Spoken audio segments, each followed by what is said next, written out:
ಕೊನೆಗೂ ಏಕರೂಪ ನಾಗರಿಕ ಸಂಹಿತೆ ಜಾರಿ. ಯುಸಿಸಿ ಜಾರಿ ತಂದ ಮೊದಲ ರಾಜ್ಯ ಉತ್ತರಾಖಂಡ್. ಹಿಂದೂ ಮುಸ್ಲಿಂ ಕ್ರೈಸ್ತರಿಗೆ ಇನ್ಮುಂದೆ ಒಂದೇ ಲಾ. ಭಾರೀ ಚರ್ಚೆಗೆ ಕಾರಣವಾಗಿದ್ದ ಏಕರೂಪ ನಾಗರಿಕ ಸಂಹಿತೆ ಕೊನೆಗೂ ಕಾನೂನಾಗಿ ದೇಶದಲ್ಲಿ ಜಾರಿಗೆ ಬಂದಿದೆ. ಯುಸಿಸಿಯನ್ನ ಜಾರಿಗೆ ತಂದ ಮೊದಲ ರಾಜ್ಯ ಎಂಬ ಹೆಗ್ಗಳಿಕೆ ಉತ್ತರಾಖಂಡ್ಗೆ ಸಂದಿದ್ದು, ವಿವಾಹ ವಿಚ್ಛೇದನ ಉತ್ತರದಾಯಿತ್ವ ವಿಷಯದಲ್ಲಿ ಎಲ್ಲಾ ಧರ್ಮದವರಿಗೂ ಒಂದೇ ಕಾನೂನನ್ನ ಜಾರಿಗೆ ತರಲಾಗಿದೆ. ಸಮಾಜದಲ್ಲಿ ಏಕರೂಪತೆಯನ್ನು ತರುವ ಉದ್ದೇಶ ಹೊಂದಿರುವ ಏಕರೂಪ ನಾಗರಿಕ ಸಂಹಿತೆ ಇಂದಿನಿಂದ ಜಾರಿಗೆ ಬಂದಿದ್ದು, ಸ್ವಾತಂತ್ರ್ಯ ನಂತರದಲ್ಲಿ ರಾಜ್ಯವೊಂದು ಇಂತಹ ಕಾಯ್ದೆಯನ್ನ ಜಾರಿಗೊಳಿಸುತ್ತಿರೋದು ಇದೇ ಮೊದಲು. ಈ ಮೂಲಕ ಕೇಂದ್ರದಲ್ಲಿ ಅಧಿಕಾರದಲ್ಲಿರುವ ಬಿಜೆಪಿಯ ಪ್ರಮುಖ ಕಾರ್ಯತಂತ್ರಗಳ ಪಟ್ಟಿಯಲ್ಲಿದ್ದ ಯುಸಿಸಿ ಕಾನೂನಾಗಿ ಅಸ್ತಿತ್ವಕ್ಕೆ ಬಂದಂತಾಗಿದೆ.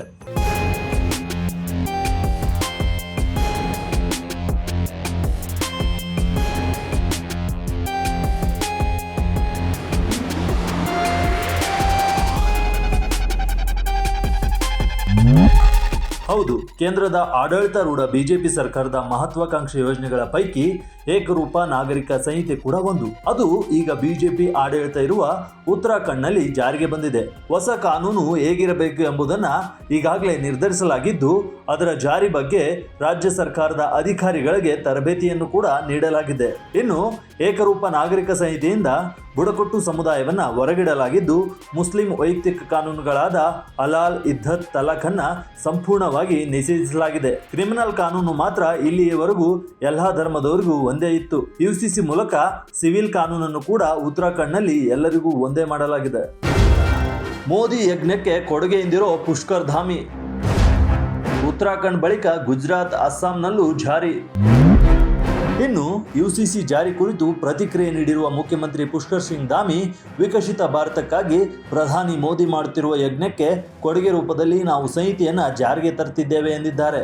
ಮಕರ ಸಂಕ್ರಾಂತಿ ಎಂದೇ ಏಕರೂಪ ನಾಗರಿಕ ಸಂಹಿತೆಯನ್ನ ಅನುಷ್ಠಾನ ಮಾಡುವ ಪ್ರಯತ್ನ ನಡೆದಿತ್ತು. ಆದರೆ ಕಾರಣಾಂತರಗಳಿಂದ 13 ದಿನಗಳ ಬಳಿಕ ಉತ್ತರಾಖಂಡ್ನಲ್ಲಿ ಯುಸಿಸಿ ಕಾನೂನನ್ನ ಜಾರಿಗೆ ತರಲಾಗ್ತಿದೆ. ಉತ್ತರಾಖಂಡದಲ್ಲಿ ಯುಸಿಸಿ ಕಾನೂನಾಗಿ ಜಾರಿಗೆ ಬಂದ ಬೆನ್ನಲ್ಲೇ ಬಿಜೆಪಿ ಆಡಳಿತವಿರುವ ಗುಜರಾತ್, ಅಸ್ಸಾಂ ಸೇರಿ ವಿವಿಧ ರಾಜ್ಯಗಳಲ್ಲೂ ಏಕರೂಪ ನಾಗರಿಕ ಸಂಹಿತೆ ಜಾರಿಯಾಗುವ ನಿರೀಕ್ಷೆ ಇದೆ.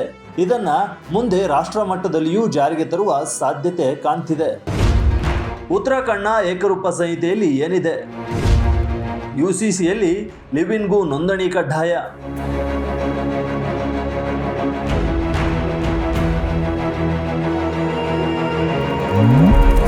ಉತ್ತರಾಖಂಡ್ನಲ್ಲಿ ಜಾರಿಗೆ ಬಂದಿರೋ ಏಕರೂಪ ನಾಗರಿಕ ಸಂಹಿತೆಯಲ್ಲಿ ಏನಿದೆ ಎಂಬುದನ್ನ ನೋಡೋದಾದ್ರೆ, ಎಲ್ಲಾ ಧರ್ಮದವರಿಗೂ ಈ ಸಂಹಿತೆ ಅನ್ವಯವಾಗಲಿದೆ. ಎಲ್ಲಾ ಧರ್ಮದವರು ಸರ್ಕಾರದಲ್ಲಿ ವಿವಾಹ ನೋಂದಣಿ ಮಾಡುವುದು ಕಡ್ಡಾಯವಾಗಿದೆ. ಆಯಾ ಧರ್ಮದನುಸಾರ ಬೇರೆ ಬೇರೆ ವಿವಾಹ ನೋಂದಣಿ ಇನ್ನೂ ಇರೋದಿಲ್ಲ. ಎಲ್ಲಾ ಧರ್ಮೀಯರಿಗೂ ವಿಚ್ಛೇದನ, ಆಸ್ತಿಗೆ ಒಂದೇ ಕಾನೂನು ಇರಲಿದೆ. ಮದುವೆಯಂತೆ ಲಿವ್ ಇನ್ ರಿಲೇಶನ್ಶಿಪ್ ರಿಜಿಸ್ಟ್ರೇಷನ್ ಕೂಡ ಕಡ್ಡಾಯವಾಗಲಿದೆ. ಇದು ಉತ್ತರಾಖಂಡದಲ್ಲಿ ನೆಲೆಸಿರೋ ಮತ್ತು ಅನ್ಯ ರಾಜ್ಯಗಳಲ್ಲಿ ನೆಲೆಸಿರೋ ಉತ್ತರಾಖಂಡ ಮೂಲದವರಿಗೆ ಅನ್ವಯವಾಗಲಿದೆ.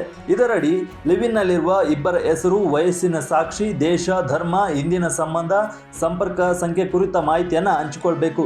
ಇಂಥ ಸಂಬಂಧದಿಂದ ಮಗು ಜನಿಸಿದ್ರೆ ಜನನ ಪ್ರಮಾಣ ಪತ್ರ ದೊರೆತ 7 ದಿನಗಳೊಳಗಾಗಿ ನೋಂದಣಿ ಕಡ್ಡಾಯವಾಗಿದೆ. ವಿಲ್ ಬರೆಯವರು ತಮ್ಮ ಹಾಗೂ ಉತ್ತರಾಧಿಕಾರಿಯ ಆಧಾರ್ ಮಾಹಿತಿಯನ್ನ ಸೇರಿ ಸಂಪೂರ್ಣ ಮಾಹಿತಿಯನ್ನ ನೀಡಬೇಕಾಗಿದೆ. ಜೊತೆಗೆ 2 ಸಾಕ್ಷಿಗಳು ಉಯಿಲು ಪತ್ರವನ್ನು ಓದುವ ವಿಡಿಯೋವನ್ನು ಕೂಡ ಚಿತ್ರೀಕರಣ ಮಾಡೋದು ಕಡ್ಡಾಯವಾಗಿದೆ.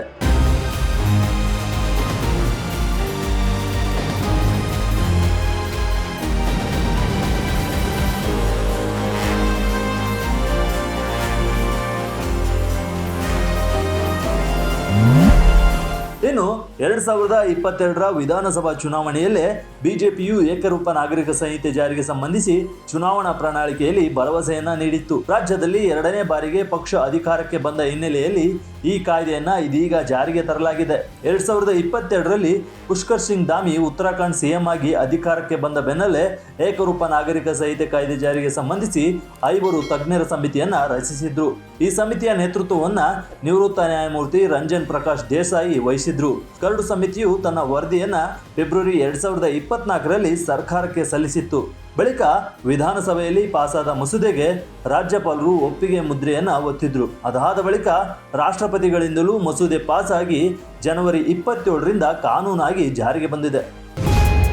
ಗೋವಾದಲ್ಲಿ ಈಗಾಗಲೇ ಜಾರಿಯಲ್ಲಿದೆ ಯುಸಿಸಿ ಜಾರಿಯಿಂದ ದೇಶದಲ್ಲಿ ಏನೆಲ್ಲ ಆಗಲಿದೆ? ಉತ್ತರಾಖಂಡದಲ್ಲಿ ಏಕರೂಪ ನಾಗರಿಕ ಸಂಹಿತೆಯು ಸೋಮವಾರದಿಂದ ಜಾರಿಗೆ ಬಂದಿದೆ. ಸ್ವಾತಂತ್ರ್ಯ ನಂತರ ದೇಶದಲ್ಲಿ ಯುಸಿಸಿಯನ್ನ ಜಾರಿಗೊಳಿಸಿದ ಮೊದಲ ರಾಜ್ಯ ಎಂಬ ಹೆಗ್ಗಳಿಕೆ ಉತ್ತರಾಖಂಡ ಪಾಲಾಗಿದೆ.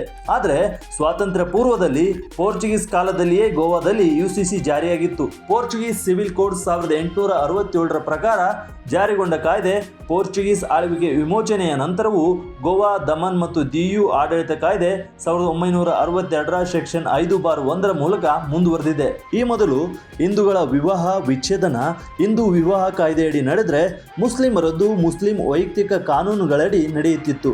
ಕ್ರಿಶ್ಚಿಯನ್ ವಿವಾಹಕ್ಕೆ ಕ್ಯಾಥೋಲಿಕ್ ಕಾನೂನು ಇದ್ದರೆ ಆನಂದ್ ವಿವಾಹ ಕಾಯ್ದೆಯು ಸಿಖ್ಖರ ವಿವಾಹ ಕಾನೂನುಗಳನ್ನು ನಿಯಂತ್ರಿಸುತ್ತಿತ್ತು. ಈಗ ಎಲ್ಲವೂ ಏಕರೂಪ ನಾಗರಿಕ ಸಂಹಿತೆಯಡಿ ಬರಲಿದೆ.